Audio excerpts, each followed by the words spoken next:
Ayan, no? Magandang hapon. Sitwasyon sa Paya. So medyo nihitang ano. May isda pero ayaw magpakuha. So, tingnan nyo, may apong. Yung apong lang ang ano, isda lang dami. Ayan. Yung nakikita niyo yan yung ano na yan. Yung mga nangingitim isda lahat yan. Ano no, hanggang doon sa pinakataas. Layo. Dami. Pero hindi nga kumakain sa ano. Dami na. So yan. Ano nila. Sa Payaw. So 5 araw na kami dito. Oh, ang dami oh. Ang dami ano. Yan, palapit oh. Kasi yan, makikita nyo yan. Yan, ayun nangingitim. Yan. Yung mga nandyan. Yan oh. Oh, ang dami. So, yan. So, malayo, may mga malayo doon pa. Hindi natin makikita. So, ito, palapit yung hapon. Yan. Yan.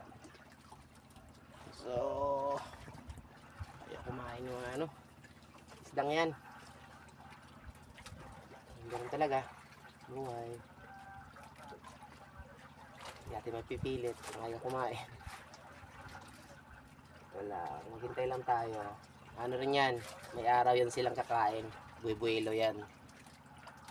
Kasi, ano yan, malaki yung ban. Malaki. Ito lang sitwasyon. So ayan, yan. Palapit na palapit.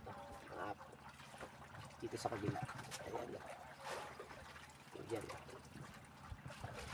Pero mas marami doon sa taas. Ito lang gagawin natin dito. Tumingin dyan.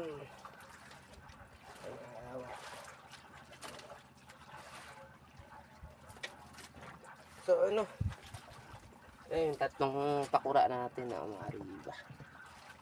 So hapon na. Alas 5 na. Ang hapon.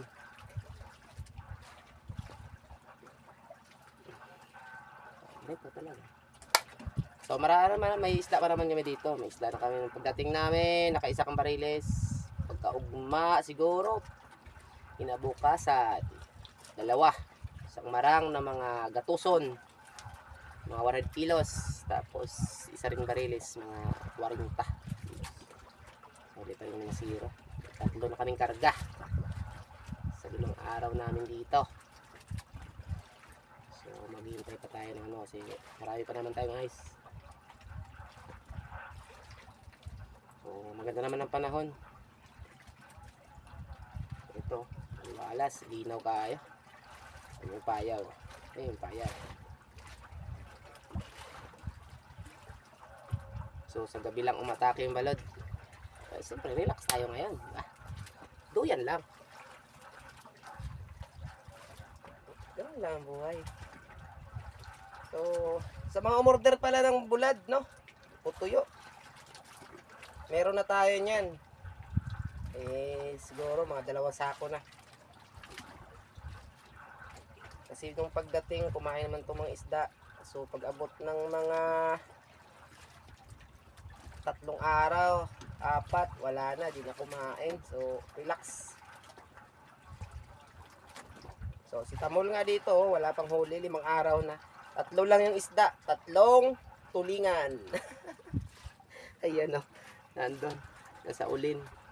So siyempre, baka kumain pa to bukas o sunod na araw, basta baka kaya pa. Nakakawa.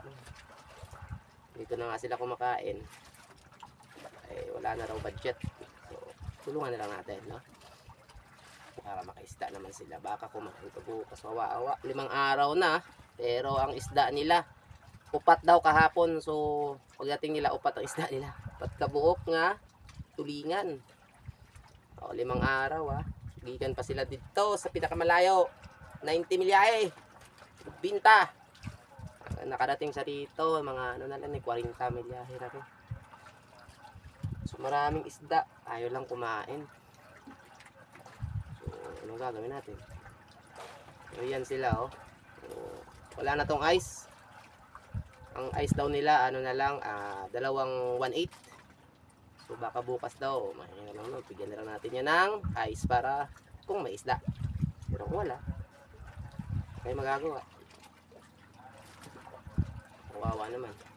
Uuwi ng po ano, wala talagang dala. Yan sila oh. Dito, arriba sila dito sa Salaulin. Ang problema sa mga taong to, yan, ayan na mariba. Ang problema sa mga taong to, kahit pakaras, walang dala. Hindi talaga to. Kumakain naman tong isda pakaras sa buntag o hapon.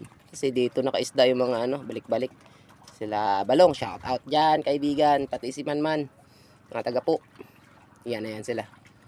So, yan na. Yan na, parating na. Problema sa mga to, walang pakaras to, hindi naka-ready. So, nagkasakit daw si Tamol.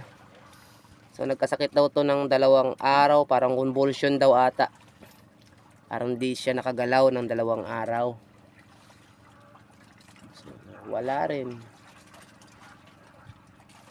Ayan sila. So, 2 araw silang bakante pod. Tapos 3 araw pod na walang isda. Di rin kumain, no? So, yan. Yan na sila, oh. Yan, walang isda yan. So, tingnan nyo naman yung apong dito. Ang dami.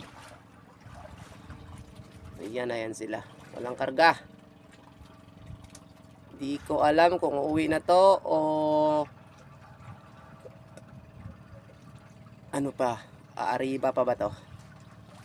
Mukhang susubok pa guys. Susubok pa. Lalaban pa.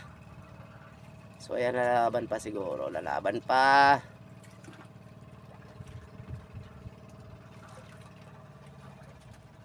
Ay wala, nagminor.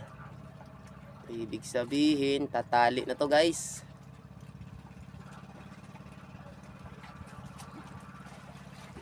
Ayan sila.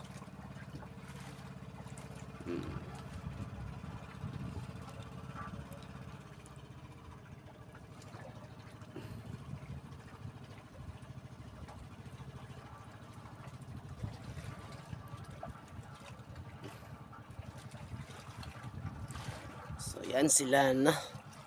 So wala silang isda ngayon.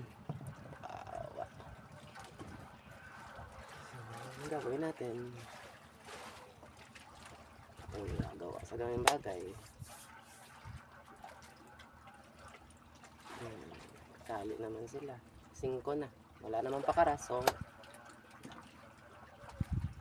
tambay na lang. Ano magagawa dyan? Alright, so ganyan lang dyan muna siguro kasi magsasaing ako.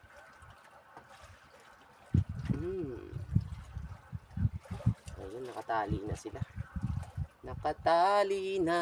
Alright, hanggang sa susunod, kaibigan.